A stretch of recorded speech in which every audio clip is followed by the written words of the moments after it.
পক্ষের শুনানি হয়। এদিকে চানখারপুল হত্যা মামলার রায় অসন্তোষ জানিয়ে ট্রাইব্যুনালে স্মারকলিপি দিয়েছে শহীদ ও আহত পরিবারের সদস্যরা।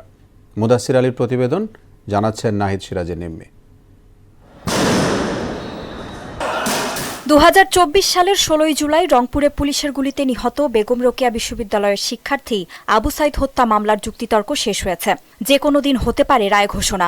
মঙ্গলবার আন্তর্জাতিক অপরাধ ট্রাইব্যুনাল 2 এর মোহাম্মদ মঞ্জুরুল বাসিদের নেতৃত্বাধীন 2 সদস্যের বিচারিক প্যানেলে অনুষ্ঠিত হয় দুপক্ষের শেষ দিনের যুক্তিতর্ক।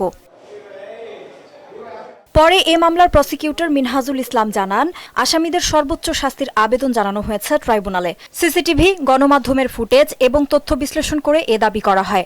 এ মামলায় 30 আসামিদের মধ্যে তৎকালীন রোকেয়া বিশ্ববিদ্যালয়ের উপাচার্য হাসিবুর রশিদ সহ 24 জনই পলাতক। তাকে হত্যা করার আগে তাকে লাঠিপেটা করা হচ্ছিল, তার ঘাড়ে আঘাত করেছে, সেই ভিডিও আমরা উপস্থাপন করেছি। পরবর্তীকালে সে সামনে আসে, তখন তাকে গুলি করা হয়, যার ভিডিও আমরা নয় সারা দেশবাসী দেখেছে, সারা বিশ্ববাসী দেখেছে। আইনানুগ শাস্তি চেয়েছি, সর্বোচ্চ শাস্তি চেয়েছি।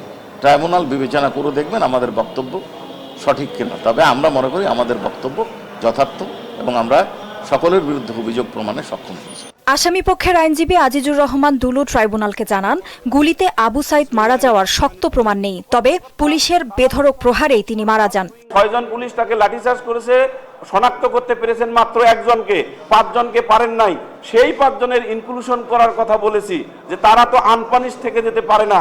এদিকে চানখারপুল হত্যা মামলার রায়ে অসন্তোষ জানিয়ে আন্তর্জাতিক অপরাধ ট্রাইব্যুনাল 1 এর রেজিস্ট্রারের কাছে স্মারকলিপি দিয়েছে শহীদ পরিবারের সদস্যরা।